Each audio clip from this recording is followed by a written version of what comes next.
Already నేను record చేశాను కానీ డిలీట్ అయిపోయింది కొన్ని కారణాల వల్ల. సో నేను మళ్ళీ రికార్డ్ చేస్తున్నాను. డే 23 క్లాస్ అండి ఇది. సో డే 23 క్లాస్ కాన్స్టెంట్స్ నుంచి చెప్తానండి. So today we are learning constraints in SQL అండి. Constraints are rules that we apply on table columns to ensure data accuracy and reliability. అంటే data accuracy reliability కోసం మనం ఈ constants అనేవి rules అనేవి మనం అప్లై చేస్తాం టేబుల్కి. కన్స్టెంట్స్ అనేవి అందుకు యూస్ చేస్తాం. ఎందుకు యూస్ చేస్తామంటే to ensure data accuracy and reliability కోసం అనమాట మనం యూస్ చేస్తాం. కన్స్టెంట్స్ అంటే మనం టేబుల్లో డేటా కరెక్ట్గా ఉండడానికి పెట్టిన రూల్స్ అండి. సో వై కన్స్టెంట్స్ అంటే without constants wrong data can enter the table అండి. కన్స్టెంట్స్ అనేవి లేకపోతే రాంగ్ డేటా మనం టేబుల్లో ఎంటర్ చేయడానికి ఛాన్స్ ఉందండి. అందుకు ఫర్ ఎగ్జాంపుల్ చూడండి, మనం ఏజ్ అనేది ఈక్వల్ టు -5 అని ఇచ్చామనుకోండి, అది తీసుకోకూడదు యాక్చువల్లీ. ఎందుకంటే ఏజ్ అనేది ఇప్పుడు <0 ఉండకూడదు కదా, అంటే నెగిటివ్ వాల్యూస్ ఉండకూడదు ఏజ్ అనేది. కానీ మనం మైనస్ అని ఇచ్చేసాం అనుకోండి పొరపాటున, అంటే యాక్చువల్లీ బై డిఫాల్ట్గా తీసుకుంటుంది ఎస్క్యూఎల్ అనేది, కానీ తీసుకోకూడదు అనమాట. అందుకు మనం కాన్స్టెంట్స్ అనేవి వాడతామండి. నెక్స్ట్ ఐడి అనే డూప్లికేట్స్ అనేవి ఉంటాయండి. అంటే పొరపాటున మనం ఇస్తాం అనుకోండి, అది తీసుకుంటుంది అనమాట జనరల్గా అయితే ఎస్క్యూఎల్. కానీ మనం డూప్లికేట్ ఐడీస్ని అలౌ చేయకుండా ఉండడం కోసం మనం కన్స్టెంట్స్ అనేవి వాడతామండి. ఫర్ ఎగ్జాంపుల్ చెప్తాను చూడండి,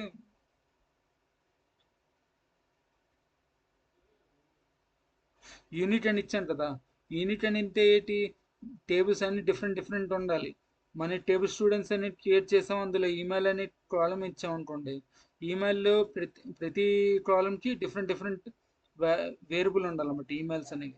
ఇప్పుడు నాది సత్యగోపాల్04@gmail.com, అలానే కిందన పవన్ అనే ఏదో సమ్ ఇచ్చాం అనుకోండి, అది దానికి సంబంధించి డిఫరెంట్ ఈమెయిల్ ఉంటుంది కదా, డిఫరెంట్ ఈమెయిల్ ఇస్తాము. అలా డిఫరెంట్ వాల్యూస్ తీసుకుంటుంది అన్నమాట యూనిట్ అని ఇస్తే. పేర్లోనే ఉంది కదా యూనిట్ అంటే డిఫరెంట్ అని. మనం డిక్షనరీలో చూస్తే యూనిట్ అంటే డిఫరెంట్ వాల్యూస్ అండి. సో డిఫరెంట్ తీసుకుంటుంది అన్నమాట. ఇది మీకు యూనిట్ చెప్పేస్తానండి. అంటే ఇవి డిఫరెంట్ కాన్స్టెంట్స్ అండి. ఏంటంటే unique, not null, foreign key, primary key, next check, default, ఇవన్నీ డిఫరెంట్ వేరియబుల్స్ అండి. సో చెప్తున్నాను, డిఫరెంట్ కాన్స్టెంట్స్ అండి.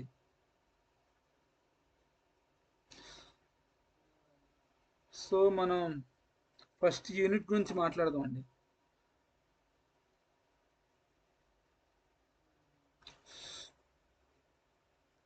అంటే స్టూడెంట్స్ 1 టేబుల్ ఇస్తాం ఆల్రెడీ. స్టూడెంట్స్ టేబుల్ ఉందండి, స్టూడెంట్ 1 కూడా ఉంది, స్టూడెంట్ 2 అనేది లేదు కాబట్టి స్టూడెంట్ 2 ఇద్దాం, స్టూడెంట్స్ 2.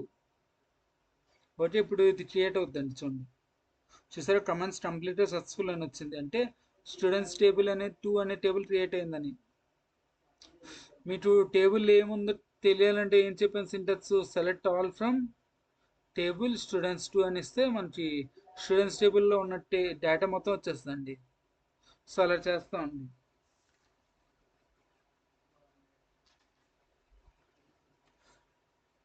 ఈ దేనికి ఇది యూనిట్ కన్స్టెంట్ ఇచ్చిన ఎగ్జాంపుల్ అన్నది ఇది.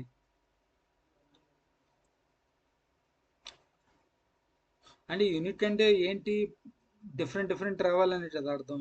అంటే మన డిక్షనరీ మీనింగ్ ఏంటి, యూనిట్ అంటే సేమ్ వాల్యూస్ కాకుండా డిఫరెంట్ వాల్యూస్ ఇవ్వాలండి. సో యూనిట్ ఎగ్జాంపుల్ ఇది ఆల్రెడీ రన్ చేశాను. ఇప్పుడు నెక్స్ట్ ఇది నాట్ నల్ చూద్దాం.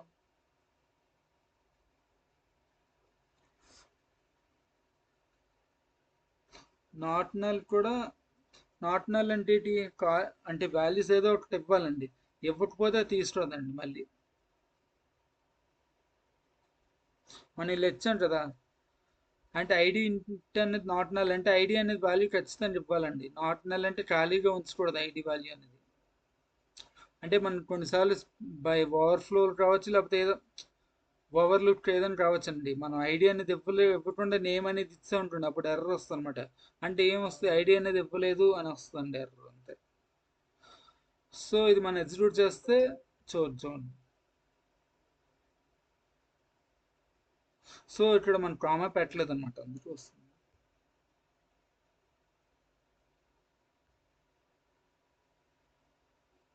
స్టూడెంట్స్ అండ్ టేబుల్ ఆల్రెడీ ఉంది కాబట్టి మనకి ఎర్రర్ వస్తుంది. స్టూడెంట్ 1 రిచ్ అంటే ఇప్పుడు స్టూడెంట్స్ 2 ఇద్దామండి.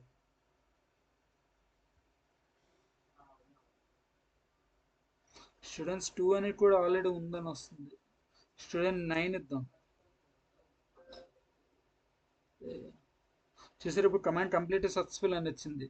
అంటే స్టూడెంట్ అండ్ నేమ్ టేబుల్ లేదు, ఇప్పుడే క్రియేట్ చేస్తున్నాను కాబట్టి వచ్చిందండి.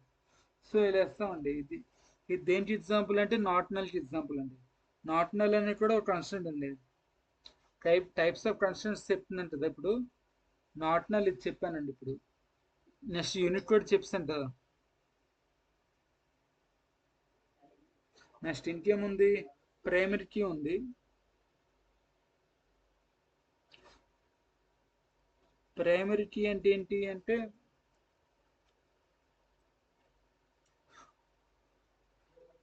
సేమ్ అన్ని ఒకేలా వస్తాయండి అర్థాలు.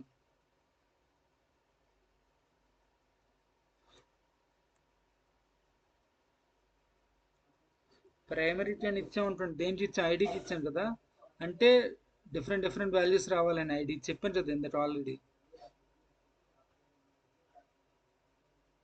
స్టూడెంట్స్ అని టేబుల్ ఉంది కదా, స్టూడెంట్స్ 9 కూడా ఇస్తాం, 8 ఇద్దాం. ఇది రన్ అవుద్దండి చూసాను. చూసారా రన్ అయింది. సో ఎంతేనండి. ఇది దేనికి ప్రైమరీ కీకి ఎగ్జాంపుల్ అండి చెప్తుంది ఇప్పుడు. నెక్స్ట్ ఇప్పుడు ఫారెన్ కీ చెప్తానండి.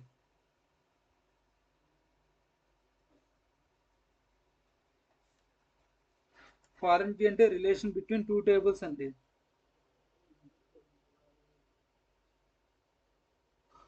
అంటే మన దగ్గర ఉన్న టేబుల్ని ఇంకో టేబుల్కి కనెక్ట్ చేసేది ఫారెన్ కీ అండి.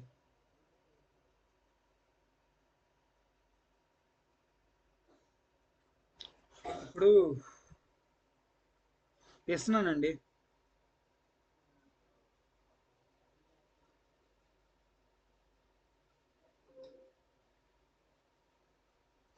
ఎగ్జిక్యూట్ చేశాను. అడ్రస్ టేబుల్ ఆల్రెడీ ఉందని అదే ఇచ్చాను కదా ఆల్రెడీ. సో 9 8 ఇస్తాం, 7 ఇద్దామండి సరే.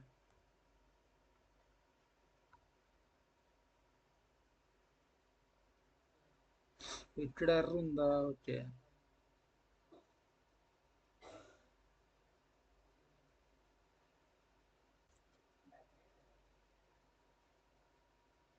అంటే మనం ఇప్పుడు కాలం నేమ్స్ అనేవి ఎప్పుడు కూడా స్పేస్ ఉండకూడదండి.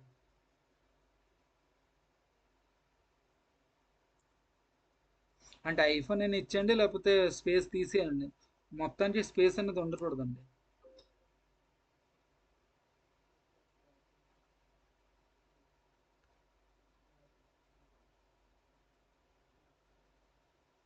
ఏమొచ్చింది ఎర్ర ఫారెన్ కి, రెఫరెన్స్ ఇన్వాలిడ్ కాలం.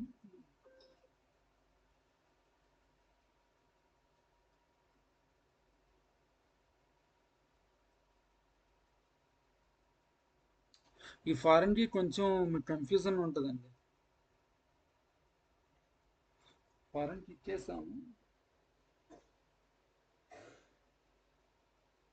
ఇక్కడ చైల్డ్ టేబుల్ అనేది పేరెంట్స్ టేబుల్ని రిఫరెన్స్ చేస్తుందండి.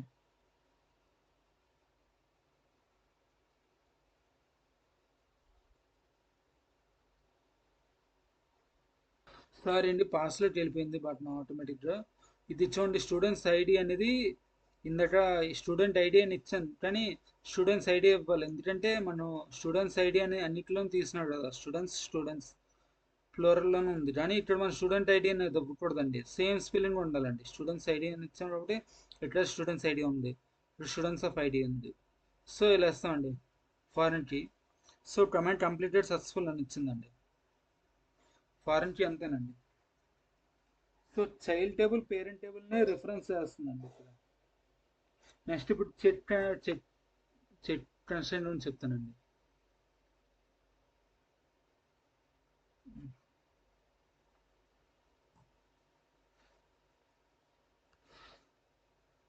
Create table students.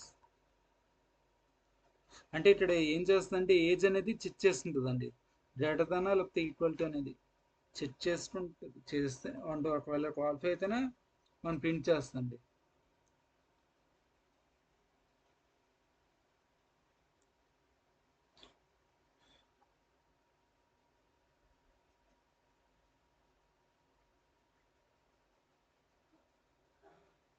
స్టూడెంట్స్ అనే టేబుల్ ఆల్రెడీ ఉందని డేటాబేస్ నుంచి చూపిస్తుంది. స్టూడెంట్స్ ఇద్దాం, అంటే 789 తీసినట్టు కదా, స్టూడెంట్స్ ఇద్దాం సార్. చూసారా కమెంట్స్ కంప్లీట్ సక్సెస్ఫుల్ అని వచ్చింది. Student six okay. సో అంతేనండి, చెక్ చేస్తా అంతేనండి. అంటే చెక్ చేయడం ఎందుకంటే కండిషన్ అనేది అప్లై చేస్తుందండి.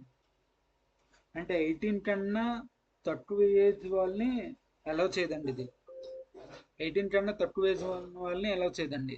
ఏజ్ ఇంటి చెక్ అని పెట్టాను కదా, అంటే age greater than equal to 18. 18 కన్నా 18 అయినా ఉండాలి, లేకపోతే 18 కన్నా ఎక్కువనే ఉండాలండి చెక్ అని ఇస్తామంటే. 18 కన్నా తక్కువ ఇస్తే అది అసలు తీసుకోదండి ఏజ్ అనేది. ఆ పర్టికులర్ కాలం అనే ఫుల్ రో అనేది తీసుకోదండి. ఇది చెక్ వల్ల ప్రయోజనం అండి. నెక్స్ట్ లాస్ట్ది డిఫాల్ట్ గురించి చెప్తానండి. డిఫాల్ట్ వాల్యూ ఇవ్వకపోతే ఆటోమేటిక్గా సెట్ అవుతుందండి. చూడండి చెప్తాను సెట్ ఎలా సెట్ అవుతుందంటే,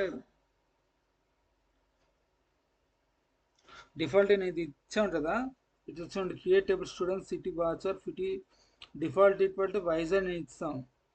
అంటే వైజర్ అనేది ఇచ్చామంటే మనం నెక్స్ట్ టేబుల్ వాల్యూస్ ఇచ్చినప్పుడు మనం వాల్యూ అనేది ఇవ్వలేదు అనుకోండి సిటీలో, అది ఆటోమేటిక్గా వైజర్ అని తీసుకుంటుందండి.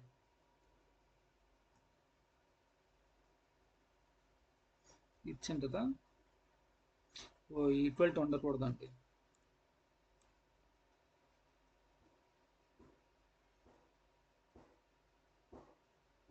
స్టూడెంట్స్ టేబుల్ ఆల్రెడీ ఇస్తాం, సరే 6 ఇద్దామండి, ఎందుకు 7 ఇచ్చాను కదా. స్టూడెంట్స్ 6 కూడా ఆల్రెడీ ఉందా, 5 ఇద్దాం. ఇప్పుడు చూడండి రన్ అయింది, కమాండ్స్ కంప్లీటెడ్ సక్సెస్ఫుల్ అని వచ్చింది, అంటే స్టూడెంట్ 5 ఉంది. ఓకే, సో ఇలా చెక్ చేస్తామండి. మీకు రియల్ లైఫ్ ఎగ్జాంపుల్ చెప్తాను, అలా ఆలోచించండి. ఏంటంటే ఆధార్ నెంబర్ అనేది మనం యూనిట్ చేస్తామండి, యూనిట్ వాల్యూ ఇస్తాం ఆధార్ నెంబర్కి. ఎందుకంటే ఆధార్ అనే ఆధార్ నెంబర్ సేమ్ ఒకేలా ఉండవు కదా, ఉండవు కాబట్టి యూనిట్ వాల్యూస్ ఇస్తామండి ఆధార్ నెంబర్ అనేది. నెక్స్ట్ రోల్ నెంబర్ అనేది ప్రైమరీ చేస్తామండి. ఏజ్ అనేది గ్రేటర్ దాన్ ఈక్వల్ టు 18 అయితే చెక్ ఇస్తామండి. ఇందా మీకు ఆల్రెడీ చెట్లో చెప్పాను, ఇవ్వండి ఇట్లా ఏజ్ అనేది గ్రేటర్ దాన్ ఈక్వల్ టు 18 అయితే చెక్ ఇస్తాం. ఓకే, రోల్ నెంబర్ అయితే ప్రైమరీ కీ అని ఇస్తామండి, ఆధార్ నెంబర్ అయితే యూనిట్ అని ఇస్తామండి. అంతేనండి, అంతే. సో కన్క్లూజన్ ఇచ్చేస్తున్నాం. So constants are very important అండి, because they help maintain data accuracy. చూడండి ఇవి చేస్తుంది కాబట్టి మంచి చెక్ అనేది ఇంపార్టెంట్ అండి. ఇది data accuracy, data consistency, data integrity మూడు చేస్తుంది కాబట్టి కన్స్టెంట్స్ అనేవి ఇంపార్టెంట్ అండి, చాలా ఇవి మెయింటైన్ చేస్తుంది కాబట్టి. కన్స్టెంట్స్ని కరెక్ట్గా యూజ్ చేస్తే మనం డేటాబేస్ స్ట్రాంగ్గా ఉంటుందండి. సో కన్స్టెంట్స్ అనేవి ఒకసారి మళ్ళీ ప్రిపేర్ అవ్వండి. ఒకవేళ మీకు ఏమైనా కొంచెం కన్ఫ్యూజన్ వస్తే మళ్ళీ క్లాస్ ఫస్ట్ నుంచి వినండి. Okay, that's it guys for today session. Thank you.